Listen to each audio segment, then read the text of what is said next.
Assalamualaikum warahmatullahi wabarakatuh. Alhamdulillahirabbil alamin wassalatu wassalamu ala asrofil anbiya'i wal mursalin wa ala alihi washabihi ajmain amma ba'du. Selamat pagi guys, selamat berjumpa dengan Tatang Cuday Channel dalam acara ceramah subuh 10 malam terakhir Ramadan 1444 Hijrah dengan tema meraih kemegahan rohaniah yang disampaikan oleh Bapak Ustadz Haji Husni Farhani Mubarak. Untuk selanjutnya silahkan ikuti video saya sampai tuntas. Terima kasih.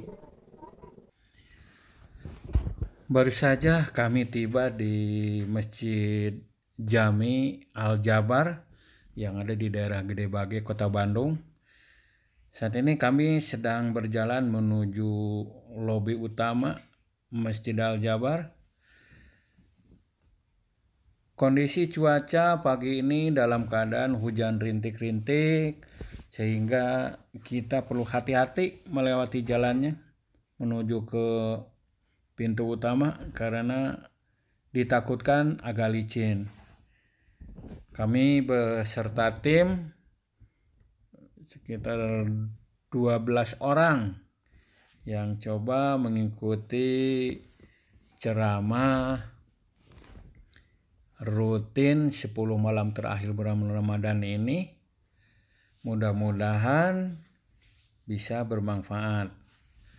Biasanya setiap subuh itu kajian ini diikuti oleh seluruh jamaah yang ada di Masjid Al-Jabar, baik dari lingkungan sekitar maupun para pengunjung yang sudah melakukan itikaf di masjid ini.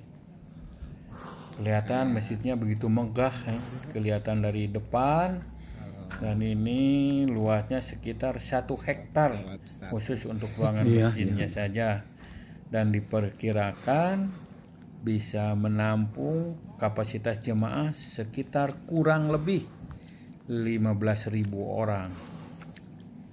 Demikian rekan-rekan, dan kami akan menuju ke tempat sholat.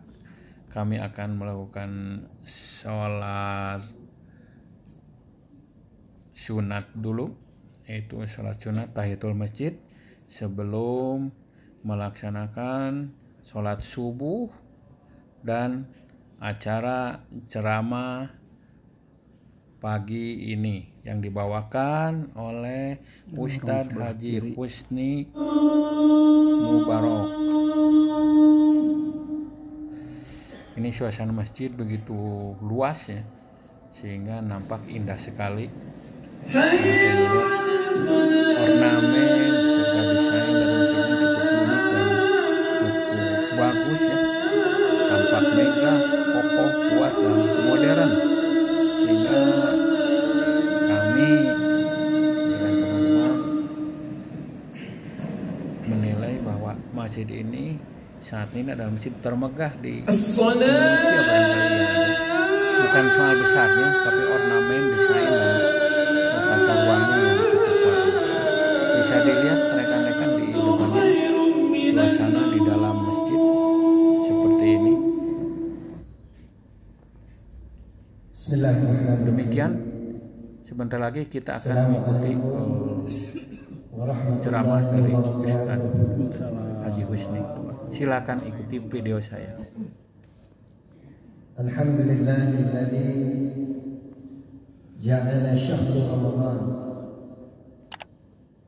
hiya syahru siyam wa syahru qiyam wa syahru mubarakah wa syahru tarbiyah wa syahru jihad. حياتنا لكل المسلمين عباد أشهد أن لا إله إلا الله وحده لا شريك له الملك الحق المبين وأشهد أن محمدا عبده ورسوله الصادق الوعد الأمين. اللهم صل وسلم على سيدنا محمد وعلى آله وصحبه أجمعين. أما بعد Hadratul Mukarramun berkhusus takmir Masjid Al-Jabbar Kiai Haji Henry Hardiman dari Majelis Ulama Kecamatan Gede Bage beserta seluruh takmir Masjid Al-Jabbar serta tentu yang dirahmati Allah seluruh jamaah iktikaf Masjid Al-Jabbar pada hari ini. Luar biasa, Masya Allah, bagi kita sekalian yang berada di tempat ini, yang sudah beberapa kali, apalagi yang baru pertama kali menginjakkan kaki beribadah di Masjid Al-Jabbar ini, satu perasaan sama yang insya Allah dirasakan oleh kita sekalian, yakni takjub, takzim akan kemegahan Al-Jabbar. Tidak cukup berhenti pada ketakjuban kita pada kemegahan Al-Jabbar ini. Kita tentu penting melanjutkan adab doa dan amal kita saat berada di tempat seperti ini, agar kita termasuk kategori golongan orang-orang yang diisyaratkan Allah langsung dalam Al-Quran, yaitu kata Allah, innama ya'muru masajidallah, orang-orang yang memakmurkan masjid itu ada 5 kategori. Man amana billahi, orang-orang yang beriman kepada Allah, wal yaumil akhir, juga beriman kepada hari kiamat yang akan datang, wa iqamis salat, dan orang-orang yang mendirikan salat, wa itaiz zakat, orang-orang yang menunaikan zakat, dan yang kelima walam yakhsha illallah, orang-orang yang tidak pernah takut kecuali kepada Allah.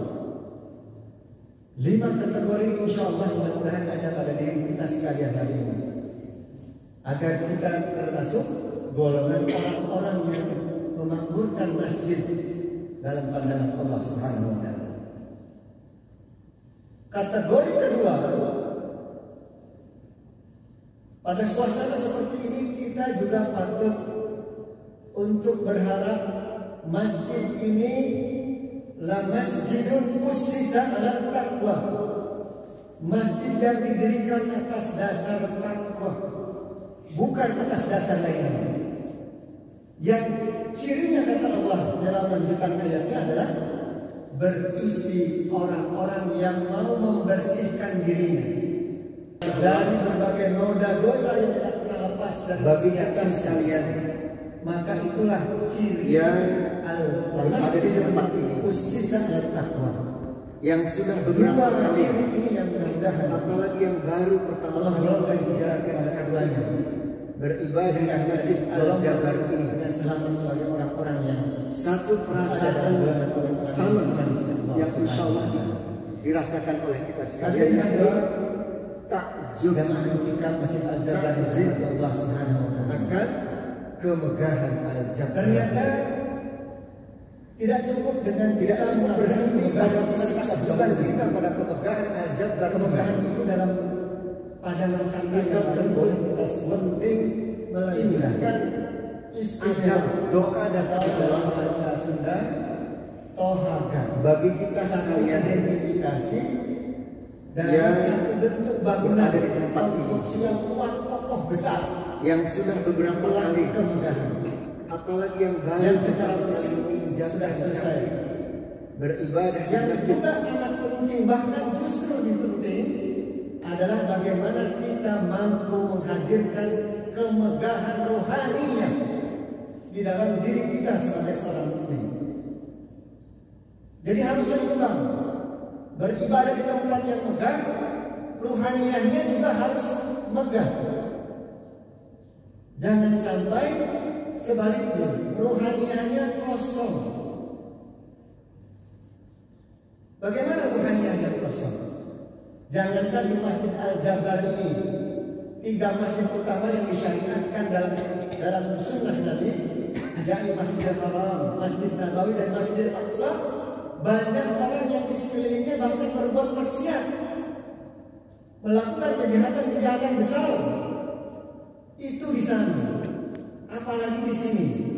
Mungkin saja di antara kita ada yang merasa kosong ruhaniyahnya. Karena itu kemudian kata megah dalam definisi yang lain juga mengandung arti mulia. Megah itu mulia, megah itu juga bisa masyhur. Dan dalam konteks inilah bagaimana kita mampu meraih suasana kemegahan ruhaniyah ketika tentu berada di tempat seperti ini, bahkan di luar tempat seperti ini, di Tajung yang kecil reot, di tengah ladang, di tengah hutan, di tengah pantai, juga tetap bisa memiliki kemegahan rohaninya. Jadi apabila kita memiliki kemegahan rohaninya, maka dimanapun tempatnya, apapun nama masjidnya, sebesar apapun dan seberapa indah pun masjidnya, maka kita akan dapat memiliki satu kemegahan rohaninya yang amat indah. Yang ilustrasinya adalah bahkan di tengah keramaian pun kita tetap bisa asik masuk bersama Allah. Apalagi di tempat seperti ini kita bisa bermesraan dengan Allah. Kita bisa berkeluh kesah pada Allah. Tidak ada makhluk lain satupun yang patut untuk kita keluh kesahkan dari semua masalah-masalah yang kita hadapi, kecuali hanya pada Allah. Inilah yang dimaksud kemegahan rohani yang patut dimiliki oleh kita sekalian. Dalam kajian tasawuf itu yang dengan spiritualitas yang hadir di dalam sanubari setiap orang beriman. Ini yang sangat mahal bagi kita sekalian dan sangat penting untuk kita miliki di tengah-tengah suasana indah megah seperti ini. Hadirin hadirat jamaah itikaf yang dirahmati Allah Subhanahu wa taala. Lalu bagaimana konsep Islam memandu kita untuk memiliki kemegahan rohani yang tersebut? Kita boleh melihat salah satu panduannya dari sabda Nabi Shallallahu Alaihi Wasallam. Rasulullah pernah bersabda mengenai manisnya iman sebagai salah satu konsep dari memiliki kemegahan rohani. Kata Nabi Shallallahu Alaihi Wasallam, salasun man kunna fihi wajada. 3 perkara yang apabila dimiliki oleh seseorang, hatta uridal iman, dia akan merasakan kenikmatan iman. Imam Nawawi rahimahullah dalam Syarah Al-Muslim memaknai lafaz manisnya iman ini dengan kata istilzalul ta'ah, yaitu merasakan nikmatnya dalam ketaatan, yang berarti memberi petunjuk kepada kita. Seluruh perintah Allah dalam agama, apabila sudah kita rasakan kenikmatannya saat menjalankannya, itulah kenikmatan iman, itulah manisnya iman, itulah kelezatan iman, itulah yang disebut dengan kemegahan rohani. Bagaimana ilustrasi lainnya? Saat melakukan ketaatan apapun itu, kita akan mudah, ringan, gampang dalam seluruh aspek ibadah. Yang lain adalah ghirah, semangat luar biasa. Sepadan pula dengan kemudian kita melihat kisah-kisah orang-orang soleh, para nabi dan rasul yang dengan motivasi kepatuhan, ketundukan, bahkan ketidaktahuan menjalankan perintah Allah, lalu kemudian Allah ganti dengan cara Allah, dengan kemudian ketidaktahuan tersebut berganti menjadi banyak berupa kenikmatan-kenikmatan. Tidak maukah kita mencontoh para nabi dan rasul mencapai sukses mengalami kenikmatan rohaniah tersebut? Itu Itulah indahnya kemegahan rohaninya. Karena itu hadirin hadirat yang dirahmati Allah Subhanahu wa taala. Termasuk sekarang tentu ketika sudah memasuki 10 hari terakhir di bulan Ramadan. Hari ini kita di pagi 22 Ramadan 1444 Hijriah. Kalau yang belum melaksanakan, amatlah patut kita melakukan evaluasi, muhasabah akan atas semua amaliyah Ramadan kita sejak 22 hari sebelumnya. Coba kita urai mana amaliyah-amaliyah pokok. Akankah akidah kita sudah salim, sudah lurus, tidak ada yang terganggu selama kita berpuasa? Atau bahkan kita masih ragu akan akidah kita yang terganggu kanan kiri dari aspek-aspek yang mengganggu akidah kita? Coba kita tengok sholat kita. Sholat fardu kita sudah berapa kali kita meninggalkan sholat fardu berjamaah bagi laki-laki di masjid misalnya. Kalau sudah banyak, kenapa itu terjadi? Sudah berapa kali kita meninggalkan qiyamul lail? Kalau itu terjadi, kenapa itu terjadi? Coba tengok bagaimana nilai literasi kita dengan Al-Quran. Membacanya saja sudah 22 hari ini, sudah berapa lembar, berapa juz yang sudah kita selesaikan? Atau bahkan tidak satu lembar pun kita baca selama Ramadan. Tentu alangkah rugi rasanya berjauhan dengan Al-Quran selama Ramadan ini. Di tengah kita diberikan begitu banyak bonus berlipat saat kita banyak bermesraan dengan Al-Quran di bulan Ramadan. Coba kita tengok, tiap kali sholat fardu selesai dilaksanakan, berapa orang dari sekian banyak jamaah yang tetap duduk di dalam masjid untuk tilawah Al-Quran? Hanya sekian persen, sedikit saja. Jumlahnya meningkat, tapi tidak membuat lebih banyak. Ada apa dengan kita terhadap Al-Quran? Lalu kemudian kita juga patut melihat bagaimana literasi keilmuan kita selama Ramadan. Berapa poin keilmuan kajian yang bisa kita catat untuk menjadi bekal panduan ilmu kita selama Ramadan ini. Belum lagi tentu terhadap hubungan muamalah kita. Berapa rupiah yang Allah nafkahkan rezekinya kepada kita sudah keluarkan untuk orang lain. Kalau sudah banyak, alhamdulillah. Kalau masih sedikit, kenapa baru sedikit? Kalau belum sama sekali, Allah Akbar. Ini bulan luar biasa untuk melahirkan solidaritas sosial umat. Karena cuma perbedaannya hanya dua. Kalau tidak bisa memberi, berarti siap diberi. Yang siap diberi berarti kategorinya adalah golongan orang-orang yang siap menerima sedekah dan zakat bahkan. Silahkan pilih. Karena tidak bisa dipaksakan, bahkan orang-orang yang berada dalam posisi diberi pun tetap dapat bisa melakukan amaliyah sedekah dengan cara-cara yang lain. Kita iktikaf sejak tadi malam, paling tidak di 10 malam terakhir, tidak malam 21 dan insya Allah sampai malam terakhir nanti. Ini juga bagian dari bagaimana kita menjaga sunnah Nabi ketika 10 hari terakhir di Ramadan. Karena Rasulullah yajtahidu fil ashr al-akhir, selalu bersungguh-sungguh di 10 malam terakhir yang tidak beliau lakukan di hari-hari yang lain. Ini sunnah. Kalau ini semua sudah kita lakukan, hadirin hadirat sekalian, kita boleh berroja kepada Allah, berharap besar kepada Allah. Kita akan bisa digolongkan ke dalam orang-orang yang memiliki ketakwaan di dalam hati. Kenapa itu? Kenapa begitu? Karena kita telah menjaga syiar-syiar Allah.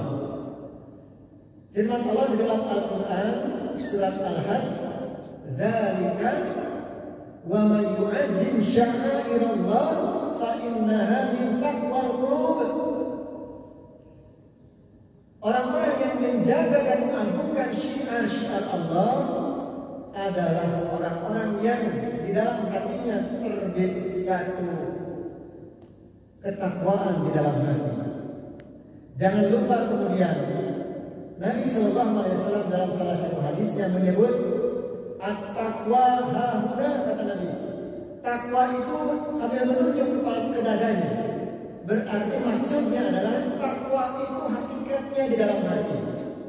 Yang kemudian dimaknai pula bahwa kalau sudah memiliki ketakwaan di dalam hati, itu yang akan memandu amaliyah terbaik kita dalam kehidupan kita sehari-hari.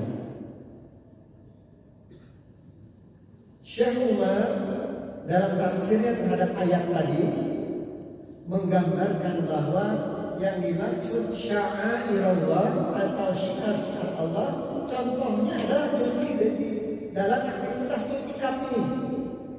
Kata Syekh Umar, para kaum salaf, para ulama salaf dulu ketika mendengar ayat ini kemudian segera ke pasar. Siang hari mendengar ayat ini kemudian segera ke pasar. Untuk apa ke pasar? Ke pasar untuk membeli pakaian terbaik. Untuk apa pakaian terbaiknya? Untuk digunakan pada saat i'tikaf. Ini menunjukkan bahwa betapa keseriusan ditunjukkan oleh kaum salaf ketika akan melaksanakan i'tikaf di 10 malam terakhir di bulan Ramadan. Kesungguhan ditunjukkan, keseriusan ditunjukkan untuk menjaga wa may yu'izzim sya'airallah, menjaga, mengagungkan syiar-syiar Allah. Dan salah satu syiar Allah bukan cuma ibadah haji yang dalam banyak tafsir terhadap ayat ini, juga amaliyah Ramadan termasuk i'tikafnya dan seluruh amaliyah-amaliyah lainnya adalah bagian dari syiar-syiar Allah yang amat patut kita agungkan bersama-sama. Yang boleh kalau kita bandingkan, ada banyak orang yang kemudian datang ke masjid untuk sholat menggunakan atau persiapannya biasa-biasa saja, tidak meniatkan, tidak mempersiapkan diri dan lain sebagainya. Sehingga itu kalau keadaannya seperti itu yang tadi sudah disebutkan, bisa jadi dirinya tidak menemukan spiritualitas, berada di tempat seperti ini garing, kosong saja, tidak ada kekhusyukan. Orang-orang bisa menangis di hadapan Allah sendiri saja, yang ada adalah kosong, garing.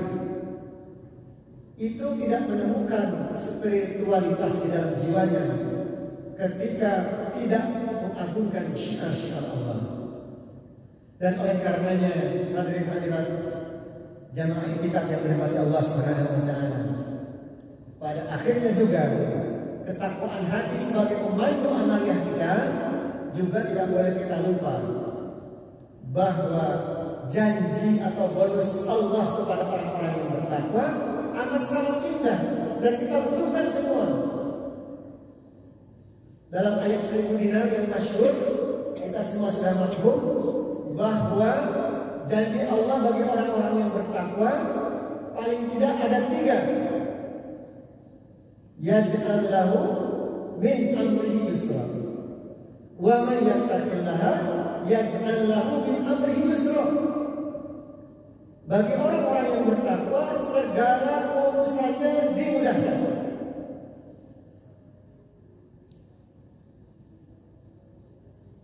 Wa yarzuqhu min haitsu la yahtasib. Juga termasuk rezekinya akan Allah anugerahkan dari jalan yang tidak disangka-sangka.